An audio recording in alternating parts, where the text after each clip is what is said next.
everybody, Mac here. Welcome back to the show. What we have today is the Wicked Witch of the West from McFarlane Toys return to Movie Maniacs. Now, let me just say this right off the top. I have no prior experience with the Movie Maniacs line. I understand that some people who were fans of the line are a little upset about the characters that were chosen for these first four statues, I guess, that came out. They're out to celebrate Warner Brothers 100 years, and there were 4 limited edition statues that were out. The Wicked Witch of the West, Bugs Bunny in a Superman costume, Harry Potter, and Ted Lasso for some reason. As far as I know, the Wicked Witch of the West and the Bugs Bunny in the Superman costume is sold out. So I don't know how available these are right now. If I find a place that still has them, I'll put a link to it in the description below. But as far as I know, the only ones that are still available are Harry Potter and Ted Lasso, because each one of them was limited to 10,000 pieces. I don't know if they're numbered, but we do know from this that it includes the statue, includes collector card with stand, and a bonus item, which you can sort of see a little box in there with the question marks on it, so I'm guessing that is going to be the bonus item. The packaging, the display, the presentation is very nice. We have this nice big window right here. We have 100 years of Warner Brothers down here, Wicked Witch of the West. You have that diorama piece that wraps across the back of the box that shows you Oz, the Yellow Brick Road, the Emerald City, and back. On the side, we have another big window so that we can see in from the side. Same with this side, too.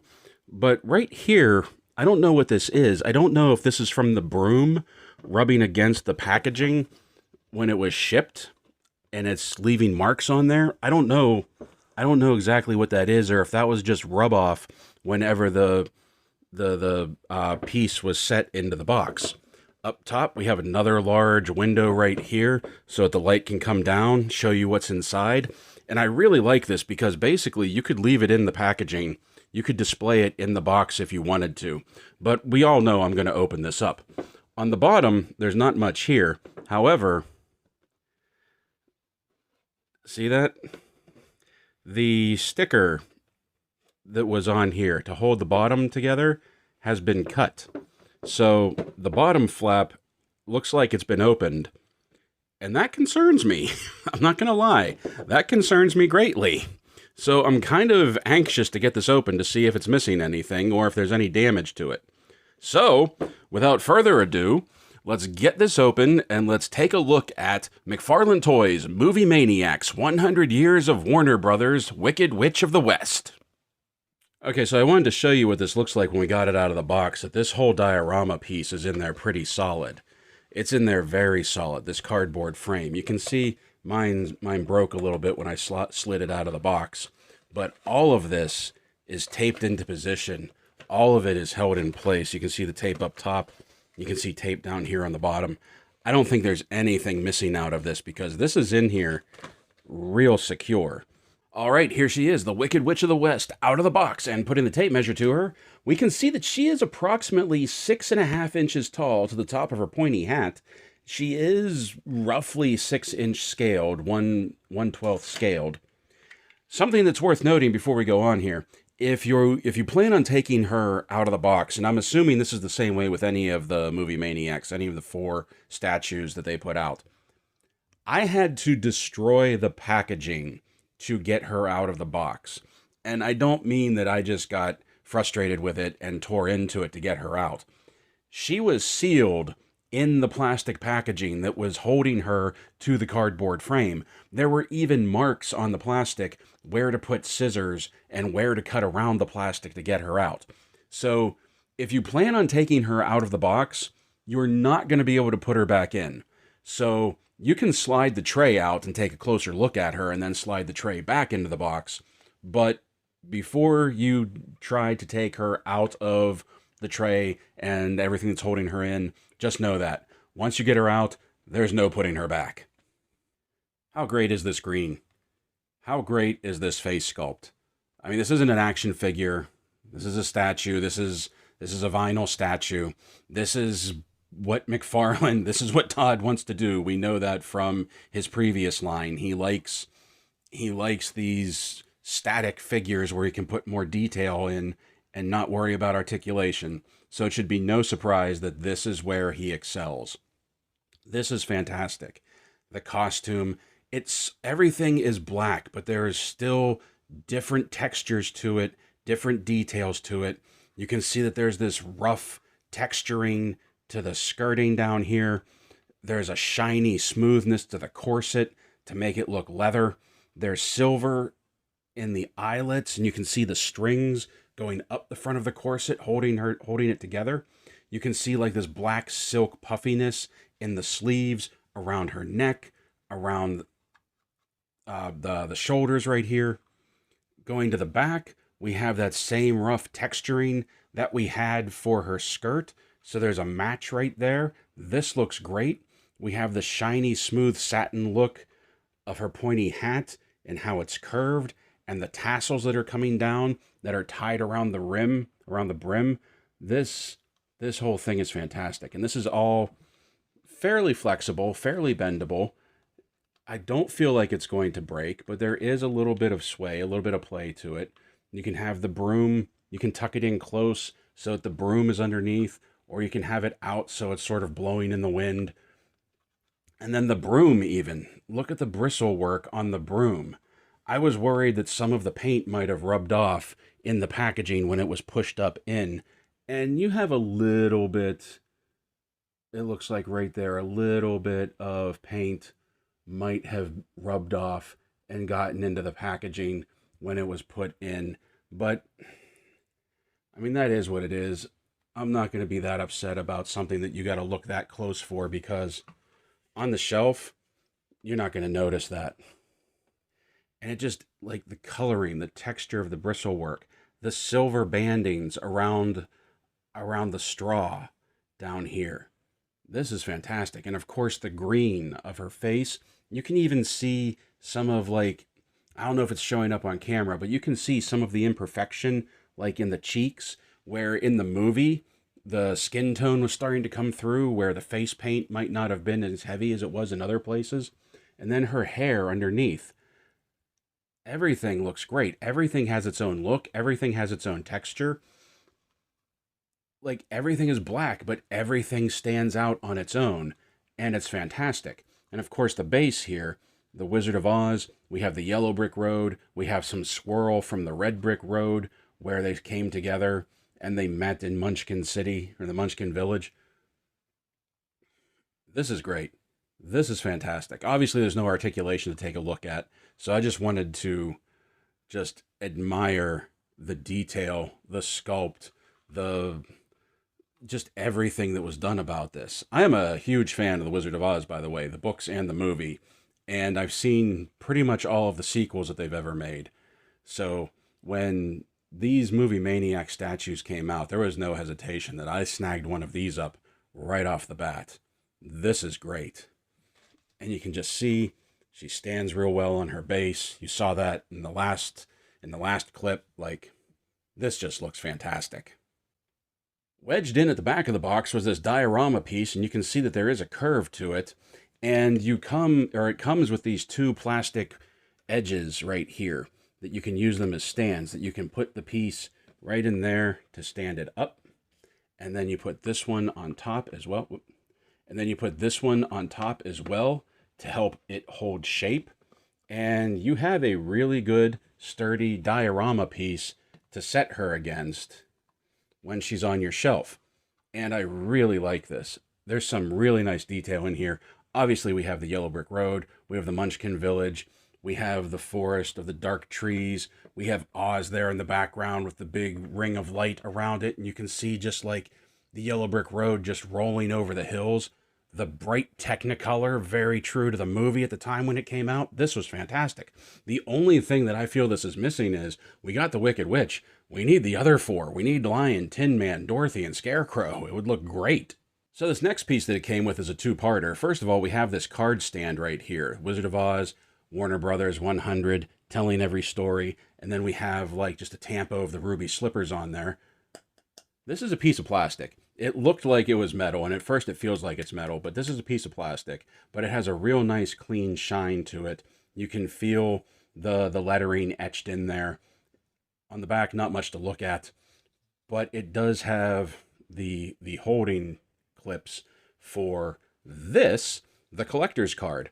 And this is nice. I appreciate this because not only do we have the collector's card right here where we have a movie still, Wicked Witch of the West, Warner Brothers 100 again, but if we turn it over on the back, it also doubles as the certificate of authenticity for this, which I think is really cool.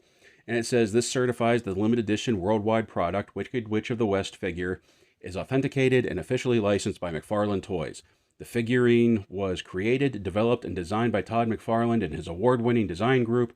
All figures are individually hand-painted and sequentially numbered. But do you see a problem? There's no number on mine.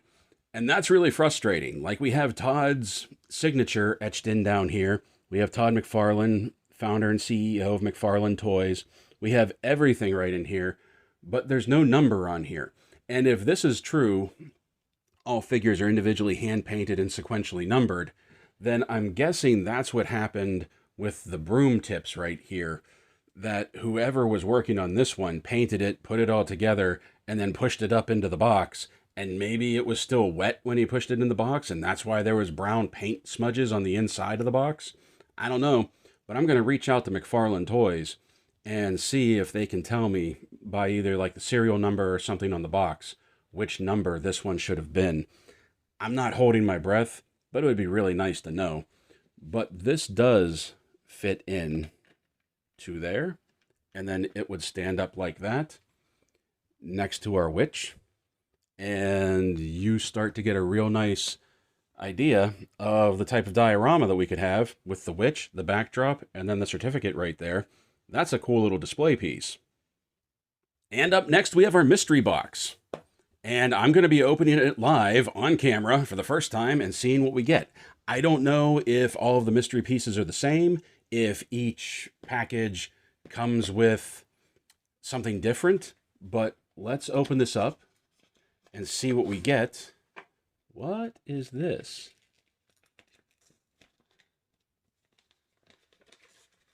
Oh!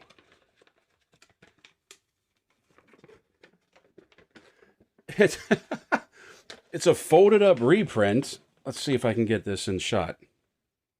It's a folded up reprint of the movie poster from the original movie. I'm going to have to put this under something to get this to flatten out. It's going to be crinkled a little because of how they folded it up. But that's cool. I like that. I'm going to have to flatten this out somehow, and this would probably be pretty decent for framing, too. Is there anything on the back written? No. What does it say down here? All character. Okay, that's just the Warner Brothers 100. But that's cool. I like that. Like I said, I don't know if everybody gets the same mystery component, but I really appreciate this. I like things like this. This is really cool. Oh, the artwork.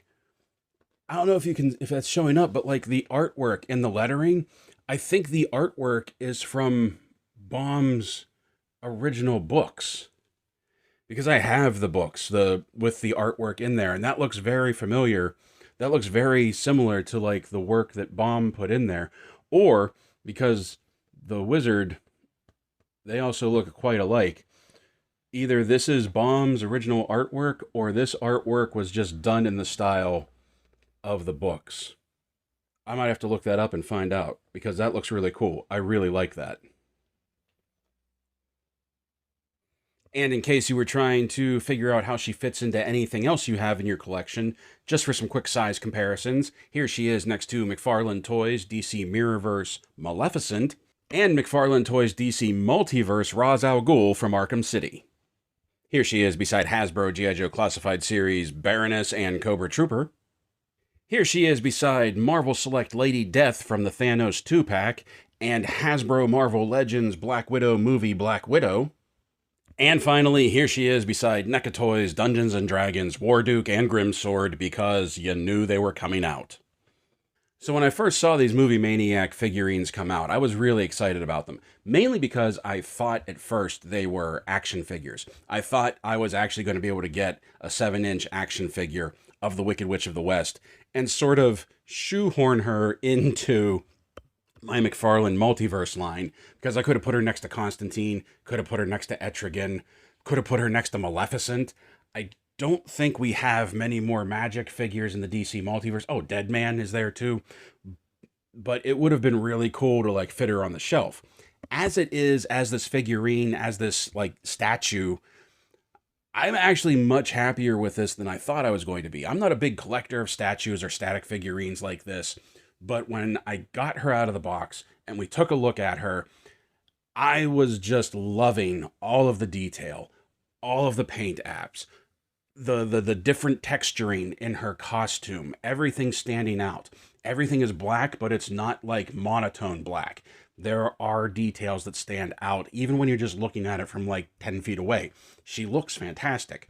The broom, the hat, the cape, the skirting, her belt, everything looks great, and I'm really happy with this. I love that we get that background diorama piece too. The stand with the yellow brick road and the red brick road swirling together is a really nice touch, but having that background piece to display her on the shelf with, that is just mwah, chef's kiss. That is like the icing on the cake. That looks fantastic. It gives you a backdrop for her. It sets the mood. It looks very dramatic. It looks fantastic. The only thing I'm really upset about is the collector's card. I love that the card is also the certificate of authenticity. I love that silver stand that we get to put next to her with the card. What I'm upset about is mine isn't numbered. That's a big deal, especially when you have a limited run like this. Only 10,000 made. I want to know which one I have. I will be reaching out to McFarlane Toys. Hopefully they'll be able to help me out, maybe with the serial number off of the box or something. They'll be able to tell me what number it is. That would be great. If I can figure it out, I'll let you guys know, so that if something like that happens with you, you'll know to reach out to them and they can help you out. Hopefully, that doesn't happen to any of you. For not being someone who's into static figurines, into statues, I am much happier with this than I was expecting to be. And I am actually very, very glad that I bought this. I have a lot coming out. We have a lot that showed up over this past weekend. So until next time, my friends, play well, stay safe, stay healthy, and as always, thank you for watching.